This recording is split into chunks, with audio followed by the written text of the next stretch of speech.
Hello everyone, welcome to शिक्षा समाधान। जैसा कि आज जोसा का राउंड 1 का अलॉटमेंट आ चुका है, तो अलॉटमेंट आने के बाद जितने भी बच्चे या पेरेंट्स हैं उनके मन में बेसिक्स यही क्वेरी है कि आगे फर्दर हमें क्या करना है। तो आज के वीडियो में हम यही बात करेंगे कि राउंड 1 के अलॉटमेंट में हमें, अगर हमारा अलॉटमेंट आया तो हमें क्या करना है, अगर मान लीजिए हमारा कोई अलॉटमेंट नहीं आया है तो हमें क्या करना है। इसके लिए ऑब्वियस ही बात है, दो ही कंडीशन होंगे, या तो हमें अलॉटमेंट मिला होगा या तो अलॉटमेंट नहीं मिला होगा। अगर मान लीजिए हमें राउंड 1 में कोई अलॉटमेंट नहीं आता, एक केस को मान लें कि कोई अलॉटमेंट हमारा नहीं आया है, तो वैसे बच्चों को अभी फिलहाल कुछ करने की रिक्वायरमेंट नहीं है। आप ऑटोमेटिक जोसा के सेकेंड राउंड में चले जाएंगे। मीन्स जोसा के पोर्टल पे कुछ एक्टिविटी आपको नहीं करना है, लेकिन मैं आपको यहाँ एक सलाह दूंगा कि आप प्ले स्टोर से शिक्षा समाधान का ऐप डाउनलोड कर लेंगे। उसका लिंक मैंने डिस्क्रिप्शन में डाल कर रखा है, और उस ऐप के थ्रू आप चेक करेंगे कि आपको अपने मेरिट के अकॉर्डिंग जोसा के काउंसलिंग में क्या कोई कॉलेज मिल रहा है या नहीं मिल रहा है। अगर मिलता है तो किस राउंड तक मिल रहा है, नहीं मिल रहा है। मैं बात इसलिए बोल रहा हूँ कि हमने देखा है कि कुछ ऐसे बच्चे भी हैं जिनकी रैंक काफ़ी पीछे होती है और वो जोसा की काउंसलिंग में बिजी रहते हैं कि लास्ट तक शायद मुझे कुछ मिल जाए, और वो स्टेट काउंसलिंग वगैरह में फोकस नहीं कर पाते हैं, पार्टिसिपेट नहीं कर पाते हैं। दैट्स वाई ये होता है कि जब जोसा की काउंसलिंग खत्म होती है तो कहीं ना कहीं उनके यहाँ से स्टेट का भी ऑप्शन निकल जाता है। तो अगर पहले से हमें पिक्चर क्लियर रहेगा कि जोसा में मुझे कुछ मिल रहा है कि नहीं मिल रहा है, मिल रहा है तो मेरे मन मुताबिक मिल रहा है कि नहीं मिल रहा है। साथ साथ जोसा के अलावा जितने और भी काउंसलिंग है, लाइक जैक दिल्ली है, जैक चंडीगढ़ है, यूपी है, एमपी है, वो सारे काउंसलिंग के कॉलेज प्रिडिक्टर में अपने रैंक को आप डाल के चेक कर लें, ताकि आपको पूरी पिक्चर क्लियर रहे कि आपके पास क्या क्या ऑप्शन है। राइट। जिन बच्चों को मान लीजिए अलॉटमेंट आया है वो भी ये काम करेंगे, प्रिडिक्टर पे रैंक डाल के ये चेक कर लेंगे कि जो आपकी डिजायर कॉलेज और ब्रांच है वो आपको किस राउंड में मिलने वाली है। मे बी आपको जो फर्स्ट राउंड में भी आप मिला होगा, हो सके आप उससे सेटिस्फाइड ना हो, तो मन में क्यूरियोसिटी रहती है, मन में पैनिक रहता है कि शायद उस कॉलेज में वो ब्रांच की सीटें भर गई हैं क्या, लेकिन जनरली ऐसा होता नहीं है। तो हर एक केस में हर एक बच्चा क्या करेंगे, शिक्षा समाधान का कॉलेज प्रिडिक्टर, शिक्षा समाधान का ऐप डाउनलोड करेंगे, उसके कॉलेज प्रिडिक्टर में रैंक डाल के आप चेक कर लेंगे। अब बात करते हैं जिन बच्चों को सीट अलॉटमेंट आ चुका है। जिन बच्चों का सीट अलॉटमेंट है उनको ये 4 एक्टिविटी करने ही करने हैं। पहला एक्टिविटी है, आपको अपनी विलिंगनेस सेलेक्ट करनी है, जिसे फ्रीज फ्लॉट स्लाइड बोला जाता है, कि आप फर्दर अपने काउंसलिंग को कैसे मूव करना चाहते हैं। दूसरे में आपको डॉक्यूमेंट अपलोड करने हैं। तीसरे में सीट एक्सेप्टेंस फी आपको पे करना है, और चौथे में है कि अगर कोई क्वेरी आती है जोसा की अथॉरिटी की तरफ से तो उसको रिजॉल्व करना है। ये सारा एक्टिविटी करने के लिए हमारे पास समय है 24 जून के शाम के 5 बजे तक। मैं एक एक करके आपको बता रहा हूँ कि सारे जो 4 स्टेप मैंने बताएं इसका मतलब क्या है, हमें करना क्या है। पहला मैंने ऑप्शन बताया फ्रीज फ्लॉट स्लाइड। अगर हमारा अलॉटमेंट आया है तो हमें पहले ऑप्शन चूज करना पड़ता है विलिंगनेस, कि हम आगे चाहते हैं क्या, इसका मतलब क्या होता है। मैं आपको एग्जांपल से समझाने का कोशिश कर रहा हूँ कि मान लीजिए किसी बच्चे ने कुछ अपने ऐसे कुछ चॉइसेस भरी होंगी। लेट्स से उसने NIT त्रिची का CSE नंबर 1 पे डाला, और ऐसे ऐसे करते 15 नंबर पर NIT त्रिची का उसने EC डाल दिया, 50वें पे इलेक्ट्रिकल है और 80 नंबर पर मैकेनिकल है। बीच में भी कुछ और भी चॉइसेस हो सकती हैं। लेट्स से NIT वारंगल का CSE हो गया, NIT इलाहाबाद का CSE हो गया, कुरुक्षेत्रा का IT हो गया, जो भी उसकी चॉइसेस रही होंगी। ठीक है। फ्रीज का मतलब ये होता है, अगर मान लीजिए हमें अभी 80 नंबर का चॉइस अलॉट हुआ है, अगर हम फ्रीज करते हैं इट मीन्स कि जो हमें ये चॉइसेस मिली है हम इससे सेटिस्फाइड हैं।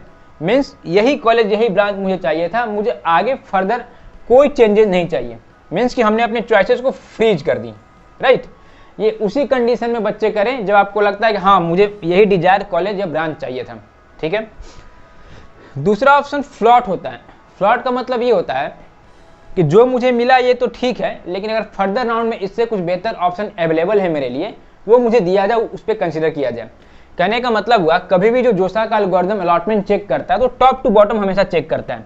अगर हमने अपनी विलिंगनेस को फ्लॉट सेलेक्ट कर दिया, इट मीन सेकेंड राउंड में जोसा का allotment top to bottom check करेगा, पहला, दूसरा, तीसरा, चौथा, ऐसे ऐसे करते 80 नंबर के ऊपर जो 79 नंबर तक चॉइसेस हैं, क्या इसमें से कोई बेहतर ऑप्शन अवेलेबल है तो हमें अलॉट किया जाएगा। अगर नहीं अलॉट होता है तो जो हमारे पास 80 नंबर का पहले का चॉइस था वो हमेशा हमारे पास रहेगा।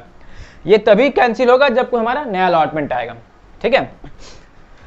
तीसरा ऑप्शन एक स्लाइड का ऑप्शन होता है। स्लाइड का कहने का मतलब ये होता है कि बच्चे जिनको जो भी अलॉटमेंट मिला है, स्लाइड का मतलब हुआ कि वो अपने कॉलेज से सेटिस्फाइड है, ब्रांच में चेंज करना चाहते हैं। कहने का मतलब कि इस केस में मान लीजिए अगर हमने स्लाइड का ऑप्शन सेलेक्ट किया होता है तो जोसा का एल्गोरिथम क्या करता है, जैसे भी NIT त्रिची में मैकेनिकल मिला हुआ है। राइट। अगर मैंने स्लाइड सेलेक्ट कर लिया तो सिर्फ और सिर्फ टॉप टू बॉटम जो हमने इसके ऊपर NIT त्रिची में जो ब्रांचेस फिल किए हैं बस उसी को कंसिडर किया जाएगा। मीन्स वो एल्गोरिथम कैसे चेक करेगा, पहले NIT त्रिची का CSE देखेगा मिल रहा है कि नहीं मिल रहा है, फिर 15 नंबर पर चेक करेगा NIT त्रिची का EC मिल रहा है कि नहीं, फिर 50 पे इलेक्ट्रिकल मिल रहा है कि नहीं मिल रहा है। अगर हमने स्लाइड ऑप्शन सेलेक्ट किया तो स्लाइड के केस में बीच के सारे ऑप्शन नल एंड वाइड हो जाते हैं, इसका कोई मतलब नहीं रहता है। ठीक है, तो ये 3 ऑप्शन को हमें तरीके से सेलेक्ट करना है अपनी रिक्वायरमेंट के हिसाब से, फ्रीज, फ्लॉट, स्लाइड। एक चीज़ और ध्यान रखेंगे, जब भी हमारा कोई अलॉटमेंट जोसा के राउंड में आता है तो जिस नंबर पर हमें अलॉटमेंट मिला है 80 नंबर मान लीजिए हमें कोई चॉइसेस मिली हैं, तो उसके नीचे के जितने भी ऑप्शन होंगे वो सारे नल एंड वाइड हो जाएंगे, उसका कोई मतलब नहीं होगा। अब जब भी आपका अलॉटमेंट आएगा या तो यही रहेगा या तो टॉप टू बॉटम जो आपने फिल किया है। तो इस ऑप्शन को जो फ्रीज, फ्लॉट, स्लाइड है काफ़ी सावधानी से आप चूज करेंगे। ठीक है, नेक्स्ट बात आती है कि हमें डॉक्यूमेंट क्या क्या अपलोड करने हैं। डॉक्यूमेंट में ऑब्वियस सी बात है 10th की मार्कशीट हमें अपलोड करनी है, 12th की मार्कशीट अपलोड करनी होती है, स्टेट कोड ऑफ एलिजिबिलिटी हमें अपलोड करना होता है। सिंपली इसमें आप 12th की मार्कशीट को अपलोड कर देंगे, उससे कोई दिक्कत नहीं है। मेडिकल सर्टिफिकेट हमें अपलोड करना होता है जो जोसा के वेबसाइट पे अवेलेबल है। सिंपल से उसे A4 साइज पे आप प्रिंट आउट करा लेंगे और किसी भी डॉक्टर से उसको वेरीफाई करके स्टाम्प मोहर लगा के उसका रजिस्ट्रेशन नंबर लिखवा के आप उसको जोसा के वेबसाइट पे अपलोड कर देंगे। 5वें नंबर पे हमारा है कैटेगरी सर्टिफिकेट। अगर कोई बच्चे कैटेगरी से बिलोंग कर रहे हैं, जनरल है, EWS है, SC ST है, जो भी है, उन्हें अपनी कैटेगरी सर्टिफिकेट अपलोड करनी होती है। एक चीज़ ध्यान देंगे, अगर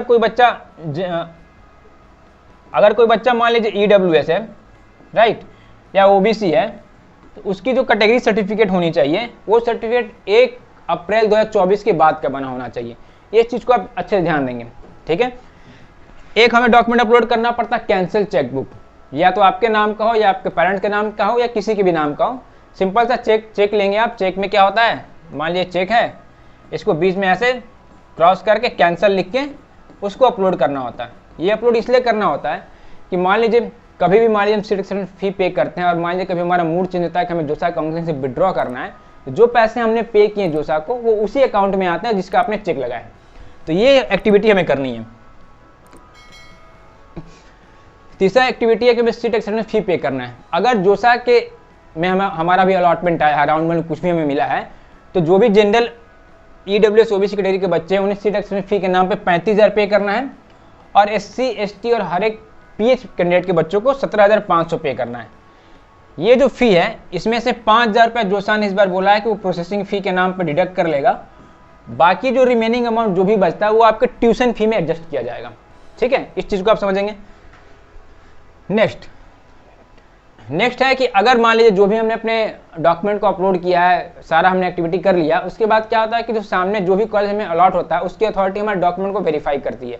अगर हमारा डॉक्यूमेंट वेरीफाई हो गया तो अच्छी बात है। अगर कुछ डॉक्यूमेंट मान लीजिए प्रॉब्लम उन्हें दिखता है तो क्वेरी रेज करते हैं। उस क्वेरी को रिजॉल्व करने के लिए हमें 26 जून 5 PM तक हमारे पास समय रहता है। तो कहने का मतलब हुआ कि जो भी हमने एक्टिविटी की, हमने मान लीजिए अपनी विलिंगनेस सेलेक्ट कर ली है, डॉक्यूमेंट अपलोड कर दिया, सीट एक्सेप्टेंस फी भी पे कर दिया है, तो हमें थोड़ा सा तब तक केयरफुल होने की आवश्यकता है कि जब तक हमें अपने पैनल में लॉगिन करके ये नहीं दिखता है कि हमारा डॉक्यूमेंट वेरीफाई हो चुका है, तब तक हमें नज़र बना के रखनी है। ठीक है, नेक्स्ट कुछ इंपॉर्टेंट पॉइंट है जो आपको डिस्कस करना जरूरी है, जो जनरली हम लोग हर एक साल देखते हैं कि बच्चे ये गलती करते हैं और उनका खामियाजा उन्हें भुगतना पड़ता है। तो जोसा काउंसिलिंग के कुछ इंपॉर्टेंट पॉइंट ये होते हैं। अगर जोसा में हमें अलॉटमेंट मिला है, पहली बार हमारा अलॉटमेंट आया है, तो जो मैंने आपको स्टेप बताएं कि आपको विलिंगनेस सेलेक्ट करनी है, डॉक्यूमेंट अपलोड करना है, सबसे मैंडेटरी सीट एक्सेप्टेंस फी पे करना ही करना है, वो आपको मैंडेटरी है, करना ही करना है। अगर आप स्टेप नहीं करते हैं तो जोसा के जो भी रेगुलर राउंड की काउंसलिंग राउंड 1 से राउंड 5 तक होनी है उससे आप बाहर हो जाएंगे। ठीक है, मैं इसलिए बता रहा हूँ, जनरली हमने देखा है कि बच्चे क्या करते थे, मान लीजिए कोई बच्चे ने चॉइस से जो भी फिल किया उसे मान लीजिए 150 नंबर का ऑप्शन अलॉट हुआ, तो बच्चों का नाम होता है कि सर ये चॉइस तो मुझे चाहिए नहीं था, मुझे इससे ऊपर का चॉइस चाहिए था। तो मैंने क्या किया, मैंने कोई एक्टिविटी नहीं की, या एक्टिविटी में मैंने क्या किया, डॉक्यूमेंट अपलोड करके छोड़ दिया, पैसा मैंने पे नहीं किया। तो ऐसा कोई भी आप काम करते हैं तो आप काउंसलिंग से हो जाएंगे बाहर। अगर आपका अलॉटमेंट आया है तो आपको जो मैंने 3-4 स्टेप बताएं कि विलिंगनेस सेलेक्ट करेंगे, आप डॉक्यूमेंट को अपलोड करेंगे, सिलेक्शन फी को आपको पे करना ही करना है। तो ये चीज़ आप अच्छे से ध्यान रखेंगे।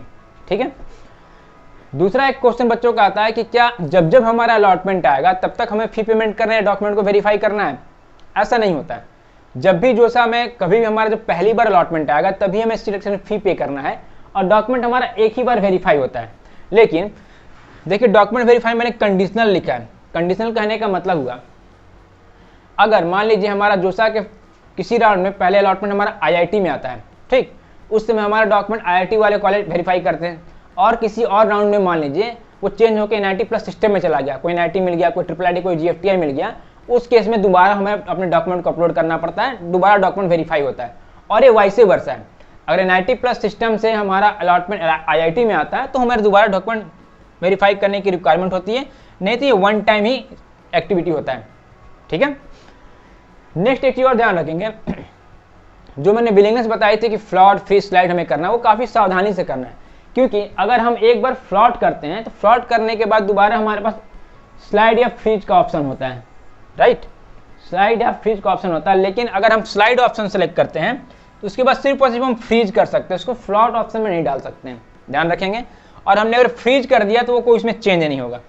इन चीज़ों को आप तरीके से समझ लेंगे कि कैसे हमें फ्रीज फ्लॉट स्लाइड ऑप्शन को सेलेक्ट करना है। ठीक है, नेक्स्ट बात करें कि ये अभी राउंड 1 के अलॉटमेंट आया है, अगर राउंड 2, राउंड 3, राउंड 4, राउंड 5 किसी भी राउंड में अगर आपको पहली बार अलॉटमेंट मिलता है तो ये सारा एक्टिविटी आपको करना ही करना है। तो बेसिकली आज वीडियो का पर्पस यही था कि हम लोग ये देखें कि अगर हमें अलॉटमेंट आया है तो क्या करना है, अलॉटमेंट नहीं आया तो हमें क्या करना है। नहीं आने के केस में मैंने पहले बता दिया था, शिक्षा समाधान का ऐप डाउनलोड कर लेंगे, उसके कॉलेज पिक्चर पे जोसा के साथ साथ जितने भी और भी प्रोमिनेंट काउंसलिंग सबको आप क्रॉस चेक करेंगे कि भाई मुझे किस काउंसलिंग में कौन सा कॉलेज मिल रहा है या नहीं मिल रहा है। अगर मान लीजिए अभी कोई अलॉटमेंट आपको आ गया है और आप चाहते हैं कि इससे कुछ बेहतर मुझे मिले, तो वो भी आप चेक कर सकते हैं कि क्या वो बेहतर मुझे किस राउंड में मिल जाएगा कि नहीं मिल जाएगा। ठीक है, एक चीज़ और, इस बार CSAB का शेड्यूल आ चुका है, आप लोगों को जानकारी होगी, मतलब CSAB कहने का मतलब स्पॉट ऑन, वो स्पॉट ऑन 31 जुलाई से 3 अगस्त के बीच होनी है। तो आप मेरे साथ बने रहेंगे। इस बार CSAB का स्पॉट ऑन शायद मे भी कुछ डिफरेंट होगा, क्योंकि एक चीज़ आप ध्यान देखेंगे कि पहली बार क्या हमने देखा है कि पहले जोसा में राउंड 6 तक अलॉटमेंट होता था, इस बार राउंड 5 इन्होंने रखा है, 5 राउंड में ही सारा कहानी खत्म होना है। तो CSAB में मैं कुछ आपको टिप्स एंड ट्रिक्स दूंगा कि कैसे आपके कम रैंक होने पे भी आपको बेहतर कॉलेज मिल जाएगा। ठीक है, आप ये काम करेंगे, चैनल को सब्सक्राइब करके रखेंगे और मेरे साथ बने रहेंगे। जैसे जैसे काउंसलिंग होती रहेगी मैं आपको एक एक चीज़ तरीके से बताता रहूँगा ताकि आपकी काउंसलिंग की जर्नी आसान हो। ठीक है, चलिए आज के वीडियो के लिए इतना ही था, जल्दी मिलता हूँ नेक्स्ट वीडियो में। Till then bye bye and see you soon. Think Admission. Think Shiksha Samadhan. Download the app now